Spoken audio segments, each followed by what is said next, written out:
Hi, this is Alaina Hirschi. I am here with the Comedy and Magic Club, and today we are doing Behind the Punchlines. I would say my biggest guilty pleasure off stage is probably watching Secret Lives of Mormon Wives. I live in Utah, and so it makes it even that much more alive, and I know people that know people on the show, and it's just so good. I love it. It's my favorite when there's a new season out, so that's my number one guilty pleasure. My audience interaction that I'll never forget is I was shooting my very first comedy special with Dry Bar Comedy, and I had a joke in there about my roommate and how I wish she didn't live at my house. And she came to my special taping. I'd invited her, and I didn't tell her that joke was in my special, so this is kind of on me, because she heard it and she gasped super loud, and I was so taken aback, and I was trying, it was my first ever thing, my first ever special, and I'll just never forget that, because I was like, oh, this is on me. Like, I should have warned her. But anyways, she felt really bad after, but love you, Jess. A piece of advice from a comedian that you never forgot.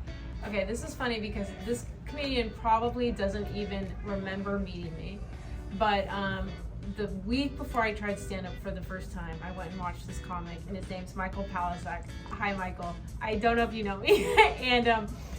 and I talked to him after his show, and he was great. And I told him I was going to be doing stand-up the next week for the first time. And it was so funny because I was hosting, and he was like, why are you hosting if you've never done stand-up? That should never happen. But anyways, he told me if you're funny in real life, you can learn how to be funny in stand-up. And I've never forgot that. I think that's so true. I still tell people that to this day, because I think he's spot on. Like, it's a learned skill, it's a craft, but if you aren't funny in real life, I think you can figure out how to translate it to the stage. So thanks, Michael, and hopefully this isn't creepy if you don't remember me. What's your favorite thing to eat here at the Comedy and Magic Club? Oh gosh, this is a hard one. I'm gonna have to go. I love the salmon. I think the salmon's a classic. Although tonight I did the salad, it's so good. And also I almost always get dessert. I love the chocolate cake. I mean, my last name's Hirschi, so it's kind of like in my blood. But yeah, I would say the chocolate cake and the salmon. You can't go wrong. You usually open for David Spade. Is this your first time opening for Jay Leno? What's the experience been like?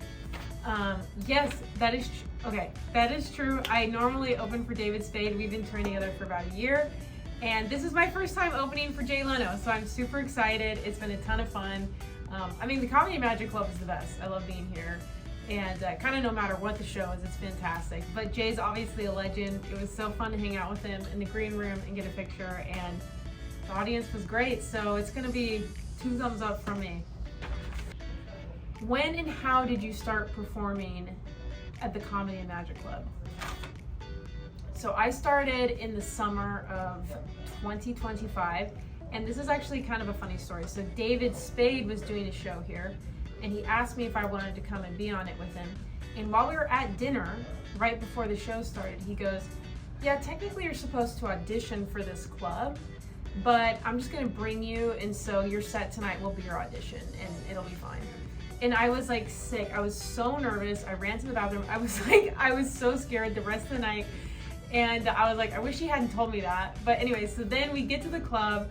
I go and do my set, and I felt pretty good about it.